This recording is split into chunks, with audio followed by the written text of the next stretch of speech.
Hello. Hey. Hi. What live stream of people? Welcome to Unreal Engine Fireside chat with no fire, just chat.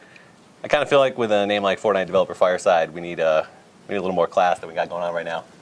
Oh, well then, in that case, may I formally welcome you to Unreal Development Fireside chat with your host, William Bartholomew Bramer IV Esquire, son of James. That was Seriously, close. no, that guys. that was close. All right. So, yeah, I guess we'll do actual introductions. My name is Billy Bramer. I'm a lead gameplay programmer on Fortnite. I've mostly worked on, at the beginning, the building system in Fortnite, recently on kind of the skills and buff system that goes on in Fortnite's various classes, and kind of like looking at competitive game aspects of Fortnite, at least most recently. You sound important. Nah. That Not really. sounds impressive.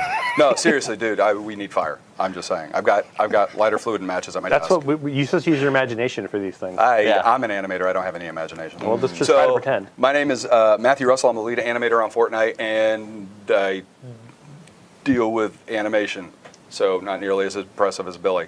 So, and there's Cameron. Hi, I'm Cameron. I'm a systems designer, which means that I look at Excel and make boring decisions. Also, I like to connect blueprints to other blueprints and make Billy sad, which is really a great time because he gets sad so easily. Yeah, I mean, I left that part out of my job description, but also cleaning up after Cameron's mess is a pretty big part of what I do. Yeah, and making messes is a pretty part of my job. So it's like a really nice reciprocal relationship in which I get to make messes. So it's like I'm like a small child and he's like Mom.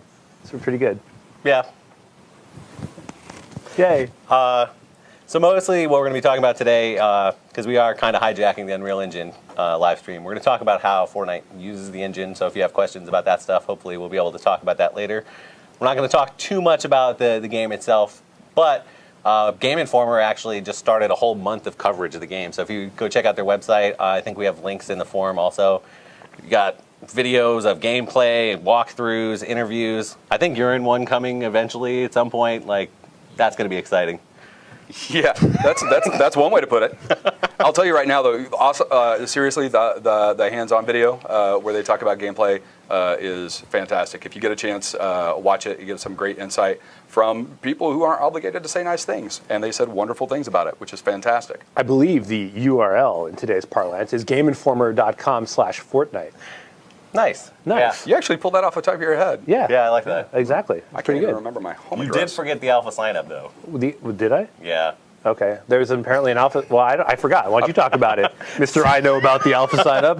So you can sign up for our alpha test that we'll be picking for eventually at Fortnite.com. So there you go. Sweet. Yeah. Well done. Sounds good. Let's get on this stuff because otherwise. Yeah, we're never going to get anywhere if we don't get started. All right. Start. Okay, so Fortnite, basically we started as a kind of smallish UE3 project, and then as more and more people got excited and on the project, and we saw where it was going, and then we saw what the engine team was cooking up with UE4, we went ahead and switched our project over, and so from then on we've been using it. So we'll probably talk today a lot about how we use the blueprints. That's been a common question. We saw a lot of people asking about that. The funny part to me, right, is in this transition when we first switched, I think the very first day that we had like UE4 up and running and we actually like let the artists start using blueprints, I hear from all the way across the room, Matt Hansey, who's one of our lead effects artists, I just hear him screaming down the hallway, "I'm applying a physics impulse to a fire truck, this is amazing!" And like, I think at that point we're all like, oh, what have we done? But, you know, What you've done is you enabled my job to exist. So thank you.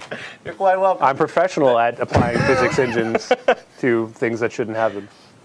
But I mean, since then we've had a lot of positive experiences with it, and so we'll kind of talk about that a little bit. I don't want to just sit here and monologue the whole time. So No, you're doing a great job. Fantastic.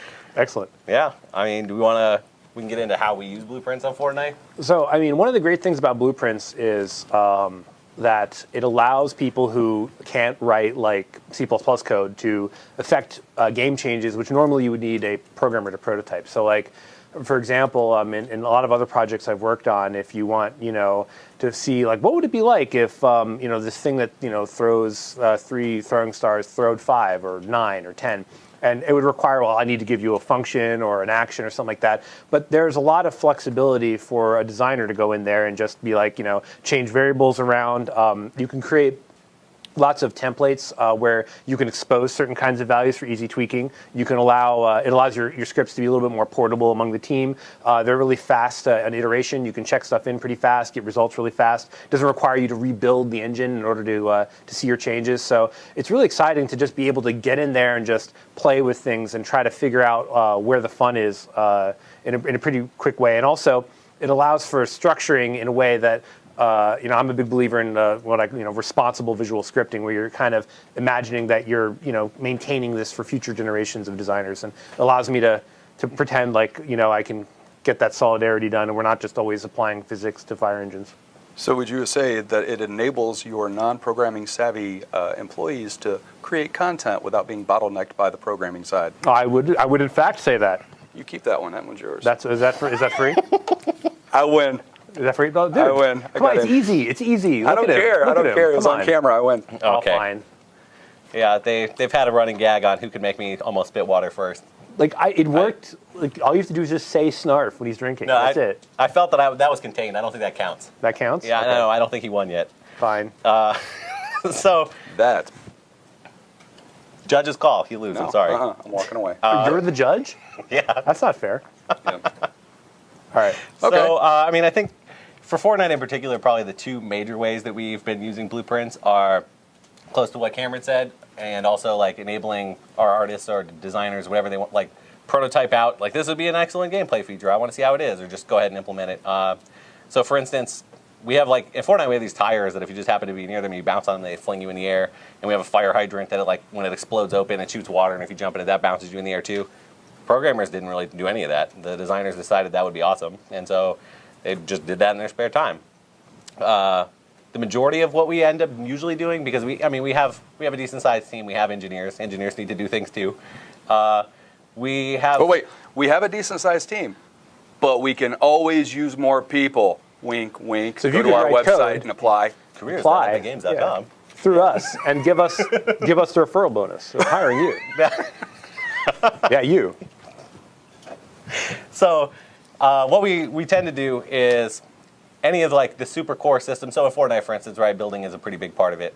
We have the core of that system written by engineers in C++ code. But then all the individual building pieces, all of our searchable containers, all of that stuff are actually then blueprints that inherit from our C++ code. So we make some C++ code that's I'm the base building actor functionality. And then all the artists and designers can make all the blueprints off of that. And it's been really super empowering for them, and it let us bring this whole level of interactivity to our game that we wouldn't have had otherwise. So a very simple example, right, is we have I think there's a prop in one of the kitchens that is the thing that goes above your stove. And if we had to hard code every interaction with that all in code, it would be terrible. But because it's in a blueprint, somebody went in there and was like, oh, well, if you interact with this, it shoots a plume of black smoke down, and it makes a silly noise, and it wiggles and does all this kind of stuff. And we were able to do that all in blueprints, and that's a pretty often used case that we do that kind of stuff. Oh. Yeah, I know with enemy prototyping, a lot of the variants that we have with the husks, all of that stuff is taken care of in blueprints. I mean, it's been incredibly powerful for letting us get a ton of content in without being reliant on the coders, because the coders are like golden unicorns and they have a very finite amount of time. Remember, engineers and programmers, please feel free to send resumes to Epic anytime, all over the place. We love you guys. But back to golden unicorns. And so their time is very valuable. So anytime that any of the artists or non-programmer centric folks can go in and still create content using the blueprint system, it's just a win-win for us. Yes. Yeah. And yes, Kane, it was you. So apply, please. Yeah. You were correct. I see it. Yep. So, do you want to talk about maybe how the blueprint system has influenced the design of the game? Well, absolutely. So, like I was saying before, when I started on this project last year, we had a lot of prototypes for certain kinds of classwork and stuff like that, but we didn't really have a lot of the fleshed out concepts. So, one of the things that was great for blueprints is, I was like, well, how do we get these designs kind of off the ground, start getting them moving? You could just do things. So you figure out, okay, here's the ponds. Yes, Furley, you're a golden unicorn. I'm sorry. I was just reading the chat. That's going on. well, if you're a golden unicorn, you should be applying work at Epic Games, and Yeah. you can join our team of golden unicorns, and you can be gold unicorns together with us. Anyways, but so the idea is like you have these concepts of like, what is a class, or what is an idea, or what is an enemy, what is a weapon, and we get to work on it, and we say, okay, like what could this be like? And I work on a bunch of things, and then we don't have certain kind of effects that I want to make, but I have kind of like my favorite example is kind of like blueprints are like Legos, and designers are like children playing with Legos. So you're like, okay, I really need a 6-piece, but I don't have a 6-piece. I have a 4-piece and a 2-piece with a flat 6-piece on top, so I can make kind of a pseudo 6-piece, but that kind of gives me the 6-piece feeling. So then I try to hook that up, and then I show Billy, look, Billy, I made a 6-piece, and he says, Cameron, you're terrible. This is not a 6-piece. I'll make you a 6-piece, and then he does, and then I have a 6-piece, and that's kind of the Blueprint iterative process. So it allows us to get our ideas kind of in the game and testing them and feeling how they're playing in a way that we know maybe won't work long term but works in the short term. And then the engineers get to take the blueprints that we've created, and when they're like, there was a question I saw floating around here, like is a blueprint more or less performant than C++? I think a thing to realize is that blueprints kind of are C++.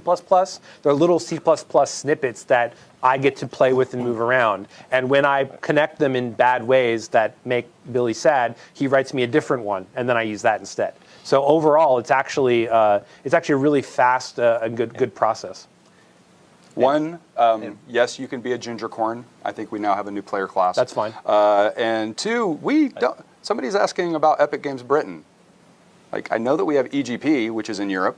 Mm-hmm. Typically, we have Epic Games Europe, which is I think Campbell and James? yeah. Yep. Just saying.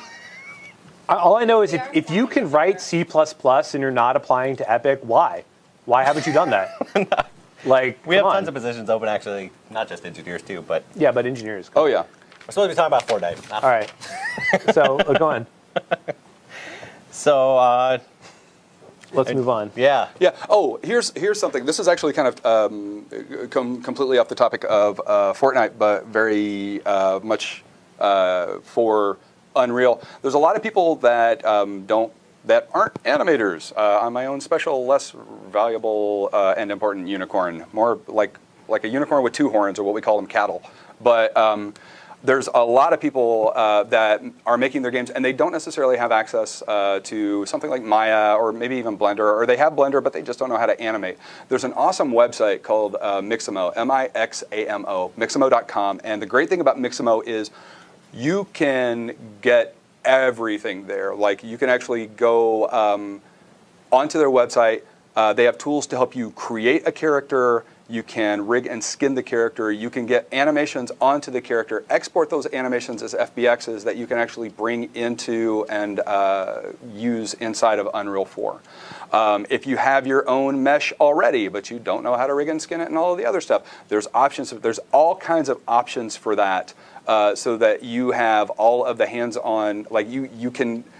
It is ridiculous the amount of content that they have and that you have at your disposal, from motion sets for different game styles to, like, I saw a zombie headshot death kill like animation. They have all of those things. So if you ever run into that being a bottleneck, you have tons of resources at your disposal with Mixamo.com. Okay, sorry. We can kind of keep up with chat, but it's going super fast. So we'll get to like question and answer later, hopefully. But one thing that's kind of been going by is like the difference between when you use the C++, when you use the blueprints and all that kind of stuff. Kind of seems like it's kind of up to your project. I mean, we're admittedly still learning this stuff too, right? It's brand new for us also. We found out what's worked for us is a good hybrid mix. And so, like, particularly because Fortnite has a lot of stuff going on in it, and we have engineers that if we find something that we're like, okay, well, we want to make sure that this is like super performant, we have like super tight knit control over it, then we'll go ahead and do it in C++. But I mean, it really depends on what the kind of game you're making, what your team is, what kind of skills they have. I mean, it's completely acceptable if you wanted to make your game in blueprints all exclusively, then that's a goal that we're aiming towards, that you should be able to do that as well. For Fortnite, we just have a very diverse team, multidisciplinary, and so we're trying to use everyone's skills where they best apply, I guess. So one of the things, like, I'm seeing a bunch of, like, debugging with blueprints. Blueprints actually have their own debugging module. You can put breakpoints in there, and it's actually really super cool. Like you can see like the flow of the blueprint and like where it's stopped, and you can debug certain interactions there. And obviously, of course, if you've built your debugger, you can just step through in C++ land just like you normally would. But it's cool that I can debug my own stuff without having to run to a guy running Visual Studio's connected. So that's a really nice feature of Blueprint debugging for sure. I think the advantages that people are going to see is that there's a lot of technical people that understand programming concepts that don't necessarily understand how to write specific code, and you're going to be able to apply the things generically. Like if you understand concepts of Boolean, if you understand logic tests and gates, and if you understand the ability to like assign variables and such, like you're going to be able to. We are drinking water, but it would be hard to tell. It's vodka. No, it's absolutely vodka. Don't let. Come on. How do you think we need our vodka to get through the day? Am I right, guys? Am I right? Vodka? That's just you. Oh, is mine just vodka? Yeah. Well, that explains why I'm having a better time than you. So anyways, the idea is if you are using blueprints, you can create all this stuff yourself. You can work on it yourself. And again, like if you have a responsible relationship with, are you saying stuff again? No, somebody asked the website that I mentioned, so I didn't want to interrupt. Isn't there a yeah? There's an O there. There's an O at the end of that. Oh, Mo. So the idea is Thanks, that spell check. yeah, there's no spell check on your notepad. .com. The idea is that like you can make all this stuff yourself. Like we have the concept of like this is an actor in the world, and the actor has properties, and you can like pull off the properties, cast your variables, like figure out properties of that. You can even do really cool stuff, which I just learned the other day because I'm always learning about this stuff. You can actually have certain kind of functions that create instances of a class, cast that class to a type of thing you've made, and then pull off custom actions that you wrote in that class, and then execute them on the instance of the object you made. And that is just super cool and exciting, even though it's a really like nerdy thing to be excited about. I'm really excited about that. Like Daniel showed me how to do it the other day, so it was really exciting. So one thing I saw go by also is that you mentioned EGP, and then somebody looked up the acronym and did not realize that this stands for Epic Games Poland, which is our Polish studio. Yep. Which is actually a nice segue into something else I want to talk about with UE4 too. Is they've noticed your drawing skills. We've actually a big feature that we've used in UE4 in particular too versus UE3 is this whole like AI behavior tree editor and debugger and all that stuff. And all of that was actually basically designed, started, implemented by Epic Games Poland. Like they've done an excellent job on that. Every AI in Fortnite that we have is run by a behavior tree. And so we're kind of in the middle of getting the documentation up and ready for the community in general to be able to use it.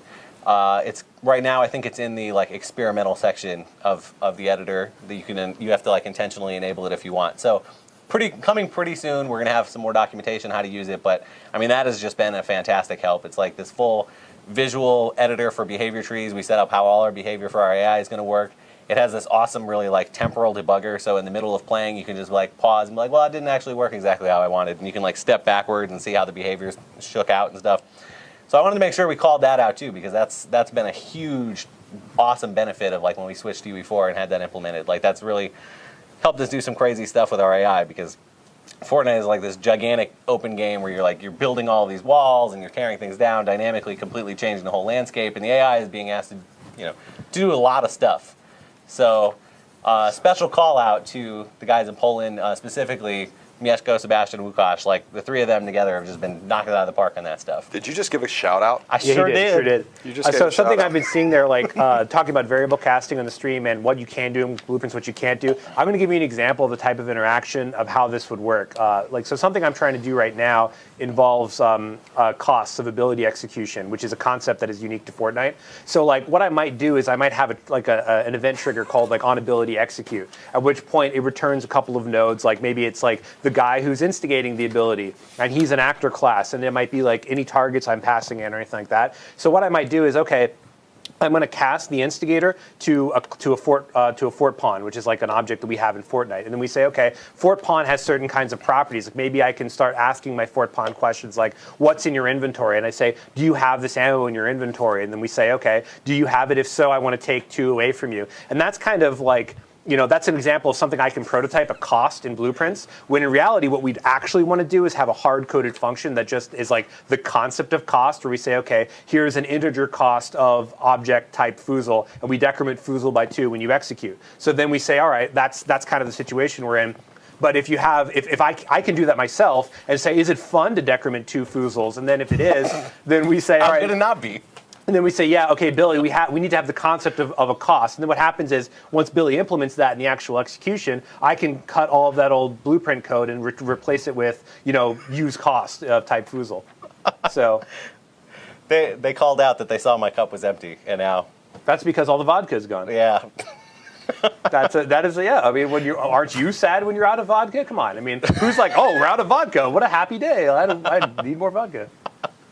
So anyways, that's kind of like, blueprints are super exciting. Like, they have the opportunity to really revolutionize the industry and the number of people who can actually get in and make gameplay, which is something that up until recent times has been the province of only people who could operate code in Visual Studio. So I'm really excited to to be able to work on a project where I can actually, for the first time, affect specific things that normally I would need a gameplay programmer to do. And I'm hoping that you will have the same awesome experience that I have had. Feels like you're trying to make me obsolete. That's cool, Well, yeah. I mean, isn't the goal of the goal of any kind of systemic organized person to make your job obsolete? Isn't that what you do? You automate yourself out of relevance.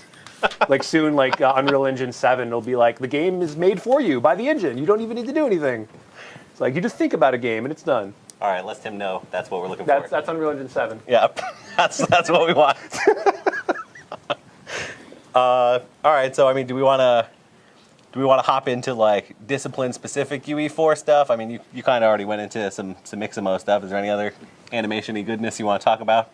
Oh yeah, a little bit. One of the things that we're running into, there's an awesome blog post. If you check the website, there's an awesome blog post about animation retargeting specifically, and it's fantastic. One of the things that we run into are little things with your skeletons. A big one is the hands, right? You're going to have, in Fortnite, we have different classes, different sizes, different silhouettes. But one of the things that we're really pushing on is building up a base of animation for retargeting, so that, like any living project, with updates, what we're creating is what the community and the people playing the game see as valuable. So if you get a new weapon, we want to make sure that there's a badass, a kill animation with it, or a reload, or a taunt, or an emote, or anything like that. We want to make sure that we're focusing our time on the stuff in the long term that you guys think is really, really valuable and fun, and enhances your experience. So one of the things that we're running into, that we ran into, and I'm sure other people will run into, is with the hands.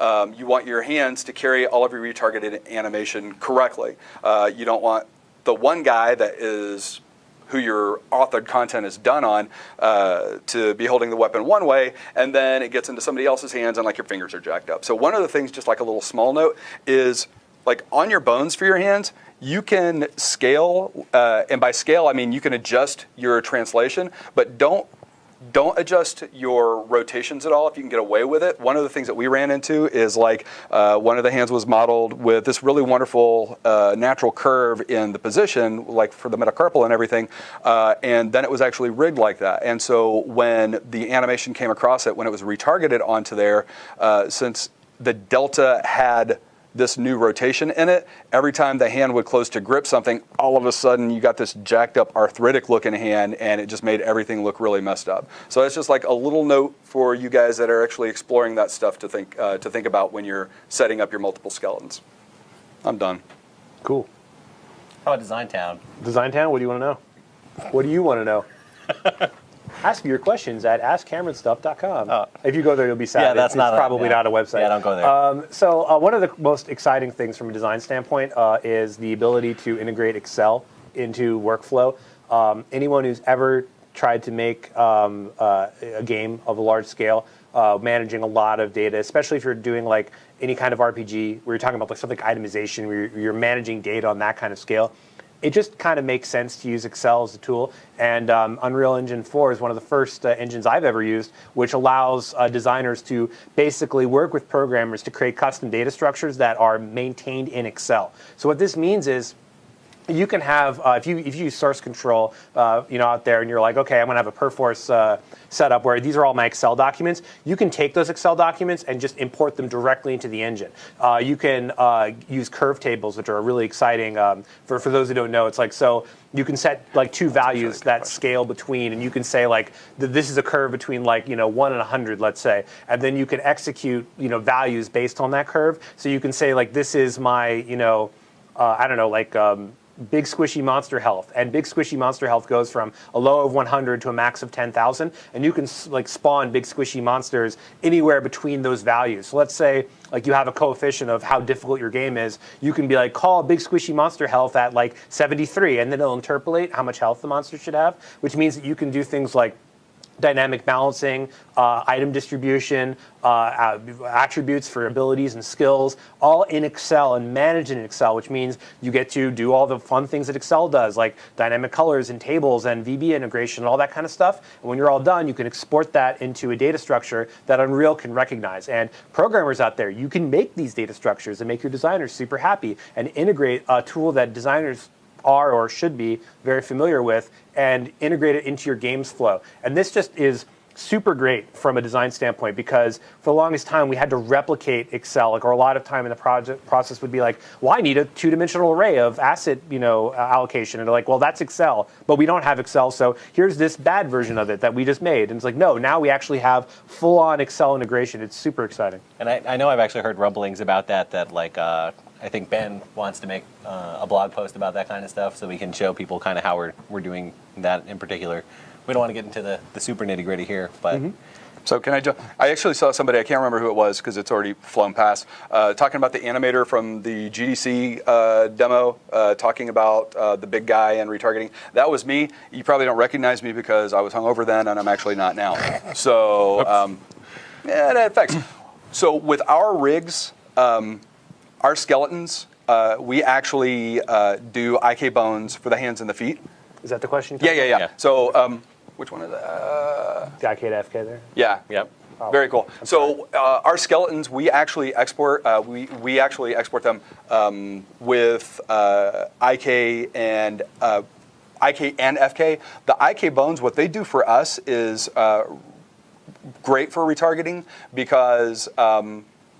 It will, like for hand placement on your weapons, ranged weapons, melee weapons, interactions, when you're cutting across multiple body types, like from bigger silhouettes to smaller silhouettes, other stuff can be adjusted because of proportions, but you want the hand contacts, where the hand contacts are from your authored content. That way, because you're not scaling your weapons, right? You're not scaling a sledgehammer. You're not scaling a rifle. Those props are the same all the way through, and the range of motion that you have for interactions with those is going to be the same. So that's what we're talking about with the IK, and that's something that we do, and that's actually would probably be something that would be great for us to do a blog post or a video tutorial on. So thanks for that. But what they're talking about is, for the people that might not have saw it, is I animate on the skinny guy, and we'll say like a pistol clip reload. He drops the clip. He reaches into his magic pocket on his hip to pull out the new clip and throw it on. Now, he's a skinny guy. He's got a skinny silhouette. We have the constructor, which is a big, beefy guy. So if you let the IK animation control it the entire time, the IK animation is literal. It's one for one, right? So when he lets go and reaches in, he's going to reach into that same spot in relation to this other hand, and he ends up reaching into his waist. So what we have is a way to, the moment that he lets go, you blend out of your IK into your FK. Now the FK is actually being driven by the delta, the animation in relationship to the delta of the new skeleton. And so when he reaches over, he's grabbing on his hip. And then as you go to bring it back, then you blend the IK back in, and you get this great, what looks like custom animation built specifically for that body type.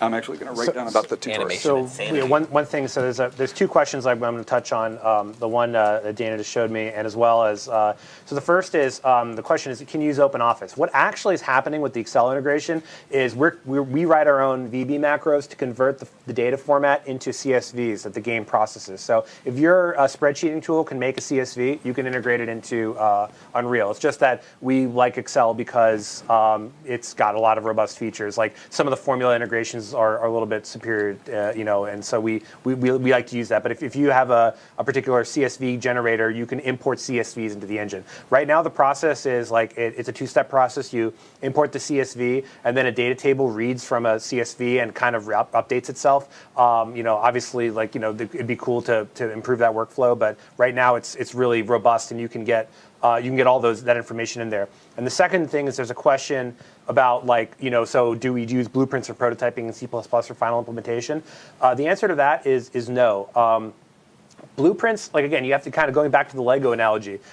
If you have Legos of the correct size to make your replica of Helm's Deep, then you just use those Legos. Sometimes you can fake a Lego when if you don't have the exact piece you need, you can fake it with two other Legos. A Flego. Flego. But if you actually find yourself constantly redoing these same Lego pieces, at some point you should go to the Lego manufacturer and say, hey, could you make me this piece because I'm using it everywhere. So that's kind of how blueprints are like. So it allows us two things. If you kind of imagine, instead of blueprints is this sort of segregate thing from C++ code. Imagine each blueprint node as an exposed set of functionality that a programmer has sort of looked at and said, okay, this is designed to accept inputs and give out certain outputs, and it's safe to use in the following situations, and I've guarded it against some of the more bad interactions so that you don't need to be a C++ programmer to use this, and now I'm handing that off to you, designer. And then you create a library of these, and then occasionally you connect them in ways that are kind of bad. You probably shouldn't do that, but it creates the effect you want. And then it's the engineer's job, worth the designer, to surface, hey, I'm using this in this way. The engineer should say, hey, you're using this in a way that probably isn't good. Let's make this a real function. But there's absolutely going to be lots of blueprint code that goes into the game when it's all done, because that's what it's for, right? It's meant to generate these games. And don't think of it as sub-performant. It's not like some other language or interpreted. It's just C++ code. I mean, I think a lot of places we use it in particular, too, is also stuff that's like one-off gameplay things in particular too, right? We do a lot of that stuff where if you were doing it in C++, then you're going to have all these special case things written all over the place. But we can just do it in the blueprint, keep it effectively in content, right, where it is, and do it that way. And so, I mean, when we mentioned prototyping in particular, we did that a lot because it's very fast and easy for the designers to be like, okay, I'm just going to prototype this out without having to even wait to get the engineers involved in I need these basic pieces before I can even start, right? They can just hop into the blueprints and figure out if it's fun, because if they get in the process and decide actually this isn't even fun, right, then we've not used the engineer's time. And our engineers are always super busy all the time, so anything that can save that is good. So here's a good example. We have a node in Fortnite. I don't know if this is in main, but it's called spawn projectile. What it does is it literally just says, take a thing that exists as a static mesh, put it in the world, give it a velocity and a direction, and go. And so it takes a lot of parameters, and then you can define your own projectile types, which I can then spawn. But the concept of taking a static mesh as a projectile and putting it into the game is something that you're going to want to do a lot. It makes sense that's a node. Having a spawn projectile that spawns a projectile that acts as a projectile is a really good example. Sometimes, because designers are bad people, we spawn projectiles that aren't projectiles because it's a way to get something into the game. So when I do that and Billy sees it and says, Cameron, what have you done? You've made me sad again. And I say, well, Billy, I am lacking the following functionality. At which point, Mom comes in, picks up the Legos, goes to the store, buys me the correct Legos I need, and then comes back. And that's how it works. So what do you mean what? I just wanted to go on what he said. I just did want to second that Cameron is a bad person. Yeah, absolutely. Yeah. Absolutely. Make no mistake. Yeah, let's make no mistake. Let's not equivocate. Yeah. Yeah, I spawn projectiles that aren't projectiles. That's right. So I saw the one other thing go by real quick while we're still on this topic. Somebody just real quick. Hi, Greg Soggs. Good to see you too. Very nice. Okay. Somebody asked actually how you go about if you are a coder, right? Like how you would expose things to blueprints. We can actually do a little follow-up, simple post on that. It's actually really easy. If you have a function that you want people to be able to use in the blueprint, for a particular actor, you can, there's in the, when you do the U function little macro at the top in C++, you can just, there's different options there. You can be it's blueprint callable, and then that's all you need to do, really. It just exposes that function to be used in a blueprint. Wow, you have used the word expose a lot. I always ask Billy to expose pieces of code to me. So we have the question: how do you decide when to use the blueprints versus C++? That's a good one. My answer is if I'm doing it, it's a blueprint. And if he's doing it, it's C++. Because like if you could write C++, you should just do that because it's awesome. Like it's like wizardry. Like if you were a wizard and like you had a magic wand that could cast spells, why would you drive a car when you could fly? And the answer is you wouldn't. But I can't fly, so I have to drive a car. How much vodka was in that class? It was all vodka. Oh, okay. It was permanently vodka. That's all we drink here. Which is why I'm scared to ride with him when he drives. Yeah. One of the Riding reasons. dirty, if you will. And I will. So, but I mean, for that again, I think that ends up being a project-specific kind of question that you have to answer, and we're still figuring that out too. Like I said, for Fortnite in particular, our methodology has been if it's something that's like a super core system that is going to be a driving part of the game, like say the building system, right? Then we've started it in C++ and then intentionally exposed all the hooks and the actors to it to blueprints so that all of our development team is capable of working in that space, right? And being able to work on that feature. So if we need to add code stuff, we can. If we need to add new stuff in blueprints, we can, right? So we've kind of adopted a hybrid solution where we expose most of our gameplay functionality to blueprints and then we can make the change in either place that we want. Cool. All right, let's go on to our next bullet point because we're already past the. Man, we're just cruising. Cruising. I told you. I tell you. Zoom. I mean, we had we want to talk about blueprints. We did that. You guys talked about design. I guess for programmer stuff, if we want to touch on a little bit of that, I mean, the big touch away. Oh wait. What? Is that one worth talking about at all? That I'm afraid to answer that. I am too. Like that's scary. See, luckily no one knows what we're pointing to. I'm going to ruin it. So this is a Fortnite specific question. It's asking, is it coming to Linux? Basically, right now our focus is we're releasing as a PC title, but like we haven't closed the door on the future on where Fortnite goes because we get a lot of is it coming to consoles and all that stuff too. Like right now we're focusing on PC, but we haven't said no means no to anything else, right? We'll figure it out. So the performance question again, like the key thing to remember about blueprints. The question is that Dana is flashing me. Any significant performance differences between using blueprints versus C++ for gameplay implementations? Blueprints are C++. It's not like a separate thing. So it's exposed C++ code that you get to move around in boxes because you can't write it. That's the main thing. I mean, there is still a layer in between though, right? Like it does have to do the hop through. It is effectively generating code, but it is not completely as fast as C++. Are you guys going to fight? Yeah, we're going to fight now. Yeah, you should. But it's close enough for most purposes that unless you're being horrible, you should be okay.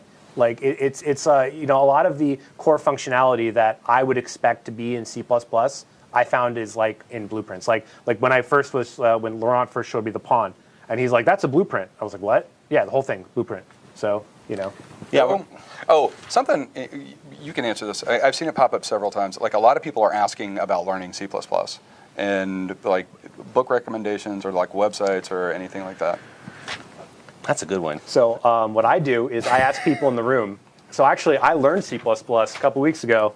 The true story. I asked all my. Wait, you learned all of C++ last week? It was so. This is what happened. I wrote a program about converting Celsius to Fahrenheit, and then I built the editor, and then my time was up, and I couldn't do it anymore. But it was actually all kidding aside. There's a bunch of that book that someone mentioned was what all the Struster book. Yeah. So I mean, he's the one who wrote the language effectively, right? That's kind of the definitive source book. I have that book. It's a little dry to read. I'm not sure I would recommend that as the I don't know C++ at all and hop right in because it can be a little dry. I don't know if I have a book suggestion for starting. I haven't looked in a while. There are tons of awesome online resources now too, right? I know there's Code Academy, but I'm not sure there's C++. Somebody just put learncpp.com. Yeah, I mean, there's all kinds. You can search and find them. I'm sorry I don't have a great answer for that right this second. I'll see if I can find some stuff afterwards and post it maybe to the forums. Yeah, and also I saw someone who talked about working for EGP. If you are in the Poland area and you are interested in working for EGP, there's look at our website. Yeah, we have a careers page. Yeah, if you want to live in Poland, I mean Poland's pretty hip. You can go live there. Warsaw's cool. Yeah. Yeah. Okay. So I guess we should make sure that we talk about some engine stuff too, real quick. Let's get that one later. Wait, there's a good question. Is that good?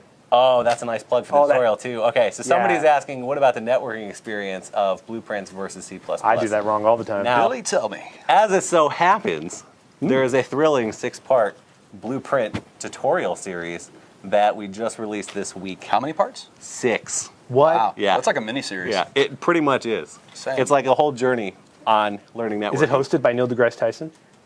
It's hosted by me, but that's That's better. That's, oh, that's better. By don't Billy go deGrasse knocking Tyson. the Tyson. No, he's awesome, but I mean, Just come on. saying. It's Billy. Billy didn't have a mustache.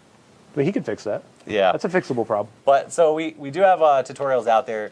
The experience is they're pretty similar on C++ versus blueprints, except for in blueprints you're trying to make certain things maybe almost even easier to use because in general content creators maybe don't want to be caught up in the nitty gritty of how networking works. But you can totally go in a blueprint and make a replicated actor that everyone can see. You can make variables that update on the client and server. You can send like remote function calls across back and forth. I'm totally interested in feedback on that tutorial series, by the way. So if you check out the 6 parts and then you're still confused or there's a question I didn't answer and you want to know about, like either harass me on Twitter, post it on the forums. We'll see it eventually. We'll get it figured out. Cool. Engine stuff. Okay, yeah. We should talk about engine stuff because we did kind of hijack their stream, so we Do it. Do it. stole the keys Move to the it car. on. So the big news is the 4.1 update should be coming out next week, which has all kinds of goodies and crazy stuff in there, like SteamOS and Linux support. What? What? There it is. That's insane. I kid you not. Microphone drop. Yep. You Wait, can't there's drop more. the microphone. Isn't They're there more? attached. They're attached. Yeah. What else do we give them? Oh, there's more. But wait, there's more. I'm waiting. Improved iOS and Android workflow. What? What? Only getting better all the time. Dag. Amazing. New project templates. Oh man, I'm gonna get into trouble with those. So Why? I mean, if you watched the tutorial, like I kind of misappropriated some art assets in the third-person template, and now that there are new templates, that is only going to be a new Yeah, playground. yeah. Elemental. We're doing that, right? Yes, that's the last one. Spoilers. What? I don't know. I saw that word. I like elements. Flip the table. I'm a designer. Elementals are fun. Yes, Like, and are we doing light There and was darkness something that I as well? forgot. There no, was, the elemental demo. no, but there's something after the elemental demo that I can't. Oh, it's the memory game. That was awful. Oh, are you serious? That was cool. Thanks, Dad. Oh, yeah. Hey, Cameron, what do you get when you cross an elephant and a rhinoceros? I don't know. Elef, I know. Oh, shut up. I have to take this. I got people at home who give me this abuse. Take it from you guys. But yeah, the elemental demo that was put together a while back and shown, I think, right when the console started to launch. That is going to be in your hands. You can play around with it, see how it was made. Oh, and yeah, and it was also using the Oculus demo too. What else we got? We got. Also, we wanted to call it too. We saw a whole bunch of like plugins and stuff have come out this week, right? Like the Substance stuff is available now. That's awesome. There's a Mercurial for source control plugin. Coherent UI released their new UI plugin stuff. Like all kinds of great stuff. I actually wanted to specifically call out too. I like to sometimes hop on the forums and answer questions when I can, and so I don't always get time to answer comment on the work in progress section, but we are like totally blown away by all the awesome stuff that everybody like keeps posting, like on Twitter, on the work in progress section. So like we see it even if we don't always have time to comment. Yeah. I was actually just watching the video before this about the guys doing a narrative experimental like video with this really cool environment, and the sound makes like an awesome part of the experience. Like all that stuff is awesome. We are so excited about it, and it kind of creates like this like feedback loop of like we see that, and then we're like, man, now we want to make even more tutorials so we get more cool stuff to look at and to play with, right?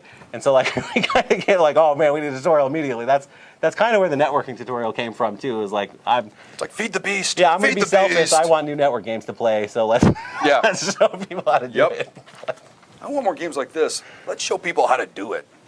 And then all of a sudden you have 73 games just like that. Yeah, it's awesome. You're feeding his addiction. Basically, Just saying. you're all enablers.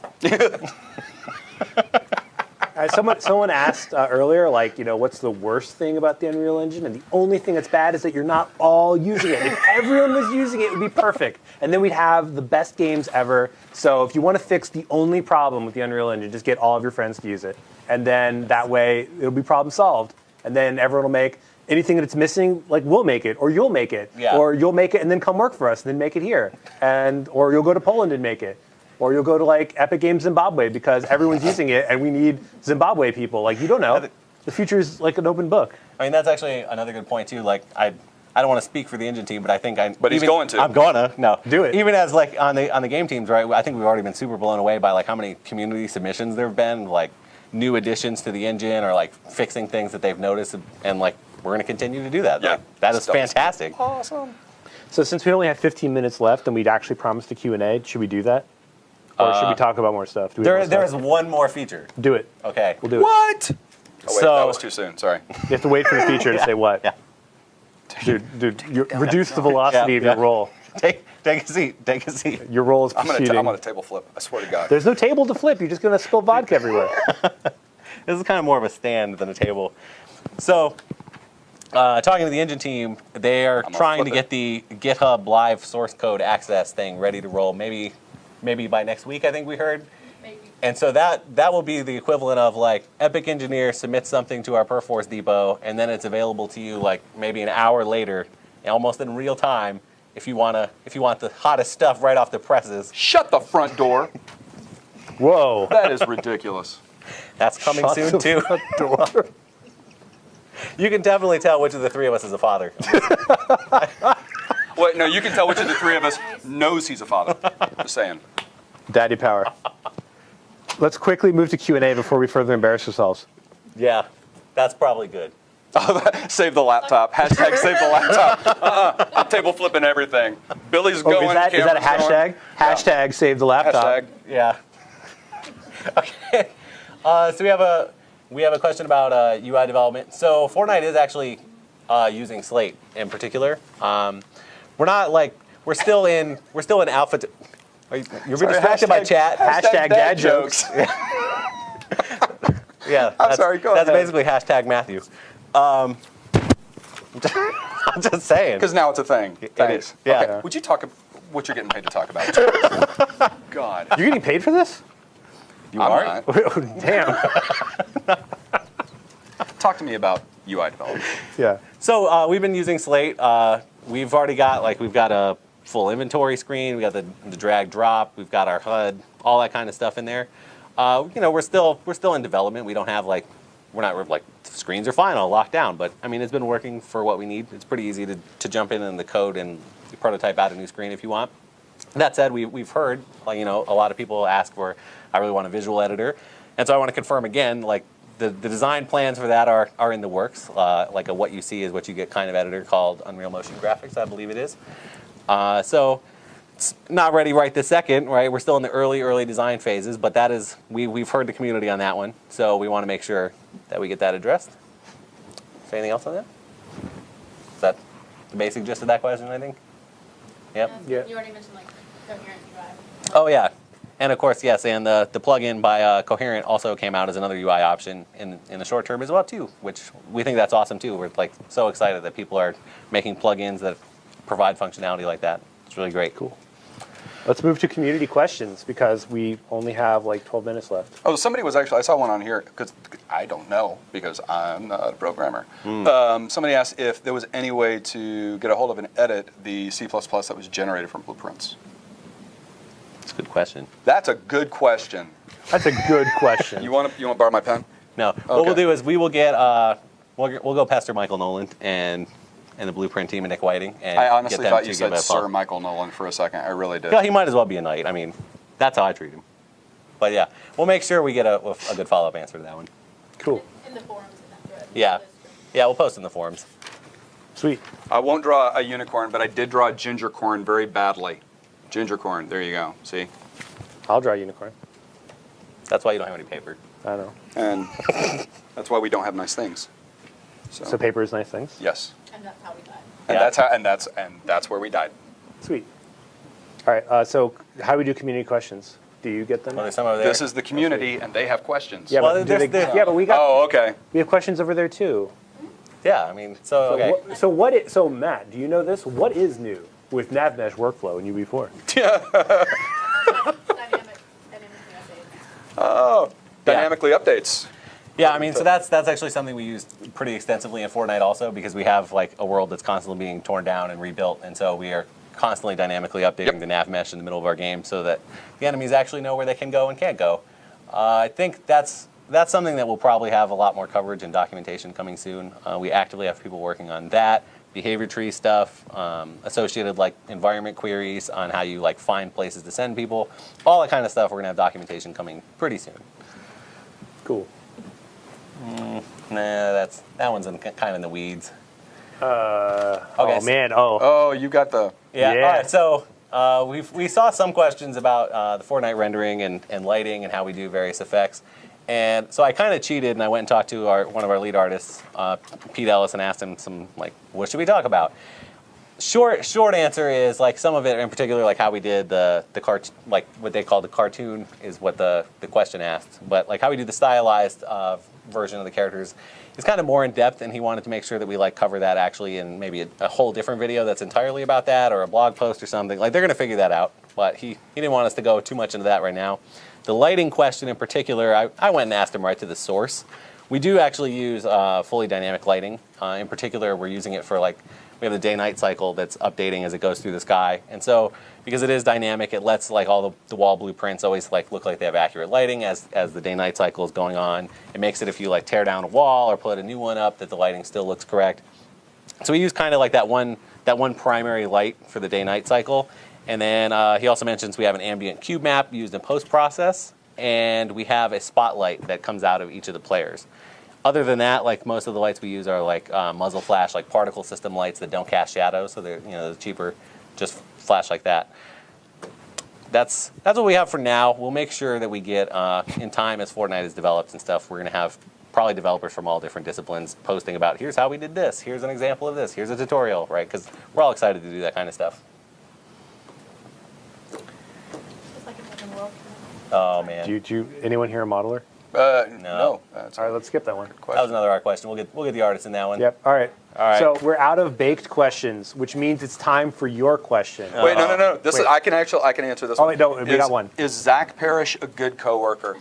Zack is a beautiful, beautiful human being, both inside and out, Yeah. and he is someone for all of us to look up to and strive to be. He taught me how to film that tutorial on networking, and then he was my shoulder to cry on, in which I filmed 35 minutes of that tutorial without actually pressing record after he taught me how to use the software.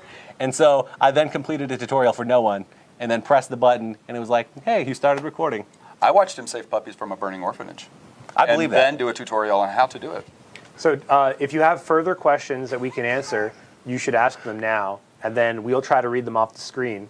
And you can ask us anything that we can answer, which means if it's on the engine, if it's on us, if you want to know where Matt learned how to draw unicorns, you can ask that, whatever.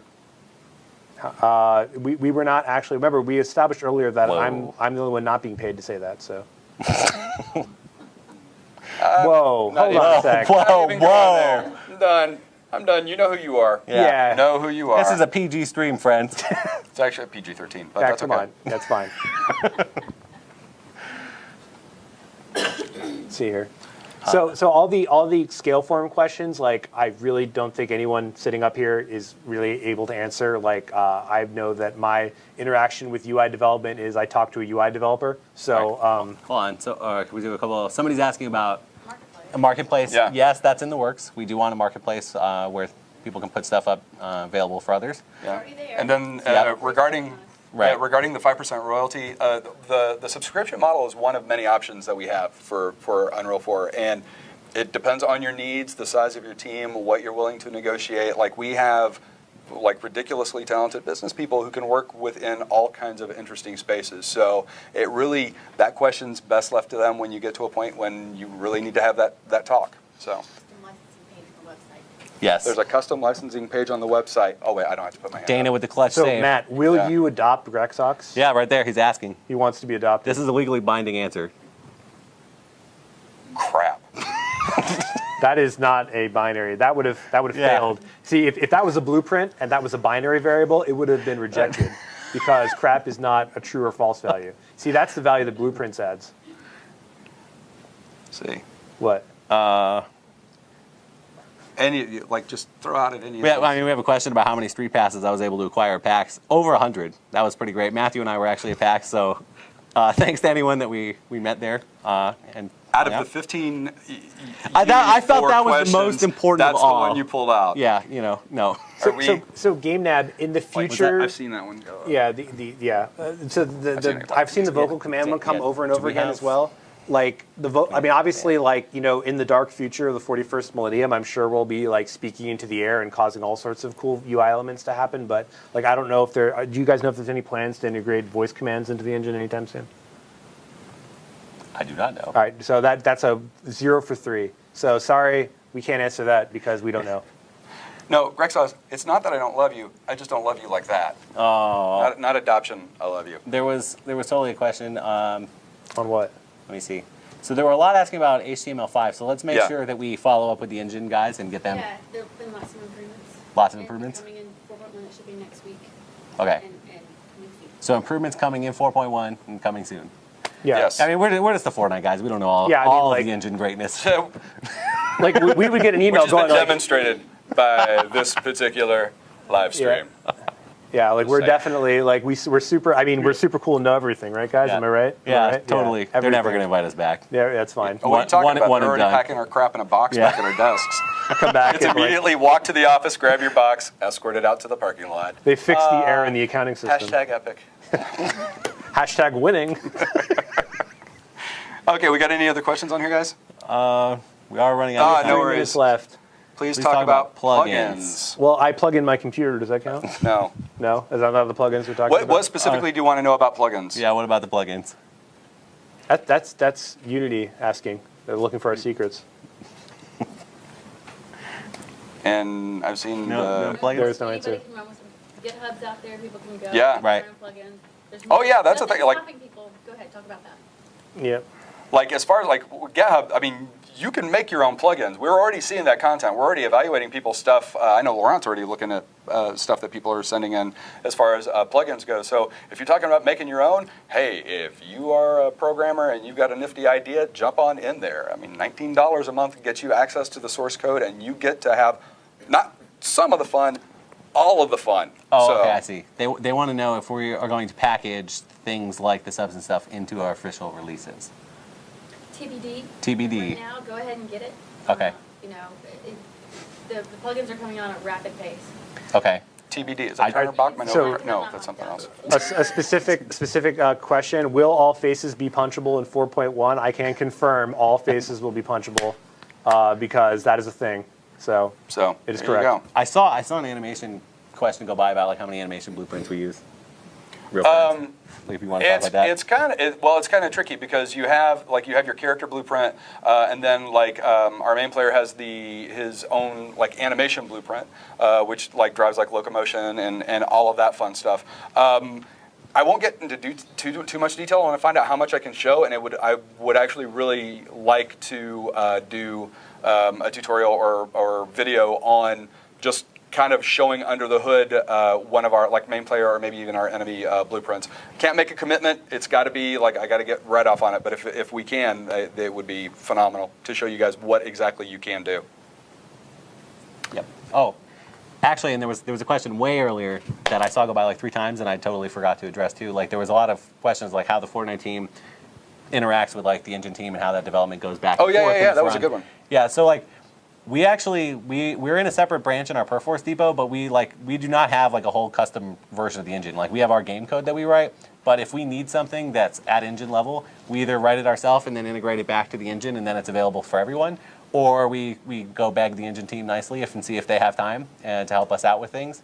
So like a good example is because Fortnite is pretty large, and we needed network updates to be slightly that's a good optimized, and so like that was a request we put in, and networking has been better. We've gotten minor new networking features put in, like a way to if you're a programmer, a fast way to replicate T arrays, all that kind of stuff. I think we've done a lot of the requesting for the RPG framework stuff, right? Yeah. So like we've kind of pushed to like getting the CSV importing stuff ready to roll and asking for that kind of stuff all the time. So it's really like kind of a huge collaborative process here. We don't have like our own little goodie bag over in the corner that has like all of our hidden stuff. If there's stuff we make for the engine, we dump it in there and then you guys can use it too. I think we have time for one more question from Kane, who should definitely apply. Any of you guys want to take a swing at this one? Can you have separate animation trees dynamically swap in and out on characters during runtime to conserve CPU blending burden? I don't know. That's a good question. You know what? We'll get back to you on that one. Because Sounds like a Laurent question. That is a Laurent question. Laurent's- just Kane, you can email me that question, and I'll make sure that Laurent looks at it for you. Oh, wait. Do you know Kane? I do. Okay. Wow, it's good to have an N. Yeah, wait, what is like- this? Yeah. Whatevs. Yeah, whatevs. Well, I mean, I'm trying to convert him to be a user. Whatevs. Hashtag use our product. Yeah? Oh, man. Okay. We're out of time now. Are we? Unless, I mean, well, it's theoretically. Are we not out of time? Or You can take one more. All right, we have one more question. Last one, make it good. Yeah, this better be an amazing question. Okay, come on. Mad rush for the last really good question. Thanks doesn't count. yeah, thanks That's isn't not a question. Yeah, that is not a question. I don't That's see a question mark. statement. Yeah, an exclamation. Come on. Oh, that doesn't count. I have no what. I don't even know what that means. I don't either. I think that was Greek. No. No, we aren't going to talk about. Yeah. No comment. That's a personnel question I shouldn't answer. Yeah. Oh, Dave McDowell is on Fortnite. Yes. Shouldn't, but did. Well, I mean, you prompted me. All right, there. I mean, the biggest advantage to UE4 over UE3 for Fortnite, absolutely, I think, for our perspective, has to have been the blueprints, right? Like, Yeah. I mean, that's 100%. Blueprints and CSVs. I mean, like, once you've gone to a place where you can edit data in aggregate instead of in individual instances of data, you'll be addicted very quickly. Oh, somebody just asked real quick on how much animation does Fortnite have compared to other games that I've worked on. I worked on a small multiplayer called Team Fortress 2 and did all kinds of crazy stuff on that. And we're going to have even a more robust, substantial, extensive library of animation than that did. And it's all hand-keyed. Woot! Look at this. yeah. I don't know where that. Epic What? developer / fiction. What's going on here? Whoa! Yeah. Whoa. Come on. That's where 50 Shades of Grey came from. I'm just saying. not Anything sign else? up for Oh, so some things to remember. If you are a game dev and you're looking for a cool, awesome, fantastic place to work, please, what's our official website for careers? Games.com/careers. epicgames.com/careers, right? Yep. Don't forget to sign up for the alpha. It's all kinds of cool. What's our website for the alpha? Fortnite.com/alpha. See? I There don't we go. Maybe. Yeah, That might be I it. don't We'll try it. understand. See if it God. works. If you Go to Google it- Fortnite.com. Go to is fine. Fortnite.com and you're going to get it. Anything else? So you should also follow these guys on Twitter. Their Twitter handles should be theoretically underneath them. As aforementioned, I am lame and don't have a Twitter, but if you would like to follow me on Twitter and not get any updates, you can follow me on my newly created Twitter account, which is follow the number 4, no update. And if you follow me, I promise to deliver no updates. And so there you go. I am at Russell Annam. That's it. Yeah, hopefully your guys' Twitters are like magically on the screen right there. No, I don't No, think no, they they're are. not. No. No. Well, they took them off? They're magically in the forms, though. Oh, they are? Yeah. Okay. Yeah. They're magically delicious. Okay. Hey, Hey, they know the you guys website. are awesome. Alpha. Look at that. Yeah. Yeah, it's awesome. Already a more efficient developer than Cameron. Yep. Yeah. Yep. Well, That that's setting takes the a bar lot. low. Come on. That's setting the bar really low. Yeah. Woot, woot. No, this is not the Oprah Winfrey show. It doesn't work like that. Yeah. You get an alpha. You get an alpha. You get an alpha. Woo. That's going to be a gift. There we go. I have become a GIF. I saw a question going by asking if Dana could throw Sharpies at us. So I mean, I don't know how. I guess the dad jokes are not doing it. Wait, which one's no Twitter found? Probably. Oh, Billy's Me. got a stalker. Oh. No, I have a Twitter. It's confirmed. You're my follower. Oh, crap. I did. Thanks, guys. Thanks, guys. Yeah, Really, that's- seriously. That's dangerous. Yeah. My heart. Cameron- Smack the where's my chart? microphone. Cameron has 2 whole followers, actually. Yeah, I do. I'm one of them. Yeah, I got some, and one of my other friends. What? Actually, I could have even more now. I don't even know. Yeah, I don't It could know. have swollen to like 4. What followers. controller do you play Fortnite with? The keyboard. It's called mouse and keyboard. Mouse and keyboard. And I rock the hell out of that, Just saying. Okay, what else? Hashtag KBM. What? Alpha Fortnite gives a 404 error. Wait, Where, did somebody falsely leave? what? There you go. Okay. Okay. Do you Just plan remember on all goofing of- off more before leaving us? All of our. I don't our, think we could goof yeah. off anymore. And thanks Yeah. for that kind of passive-aggressive way of making me feel bad about myself. Since you're mic'd up, that we're gonna do our regular streams every Thursday at 2 p.m. Eastern time. Every Thursday, 2 p.m. Eastern Time, 11 Pacific. These, probably with people way smarter and way more cooler, entertaining than us. better looking. Wait, oh, that's easy, dude. You set that bar so low. Yeah. Like for Well, the like, goal is the gene this is pool. going to keep going until 3 people have beards. And we were really close this time. I'm sorry, I but shaved Billy all day. didn't perform. It was Right. really unfortunate. No. Just because I use a mouse and keyboard doesn't mean that's the only way to do things. That's my preference. Yeah. I'm old school. Yeah. So, WASD, all up ins. That's how Okay. it is. right. there we go. You, Tweets. you basically now have Tweets. a legion of people waiting for dad jokes all the time. Yeah, on you your gotta, Twitter. like, you I'm one of gotta- them. Dude. Yeah. Oh, I know. You and I communicate quite a Yeah. bit over the with the hashtags and the stuff. Hashtag dad Okay. jokes. Yeah. So, okay, guys. Thank you all so much. These are absolutely amazing to do. We have a ton of fun, if you can't tell. We love sharing this stuff. You shut your mouth, Billy Bramer. Sorry, Dad. Cameron, I will take all your nice things away. No. We have a blast doing this. We love sharing all of the cool stuff that we do with you guys because every time we do, you guys make more cool stuff for us to appreciate. And I don't think you all realize just how awesome that is for us as part of this job. We're very fortunate. We know it. So every Thursday, jump on in, follow us on the Twitters, and yeah, cool. Bye, guys. Done. Thanks for being awesome. Bye. Thanks. Bye. Peace out, yo.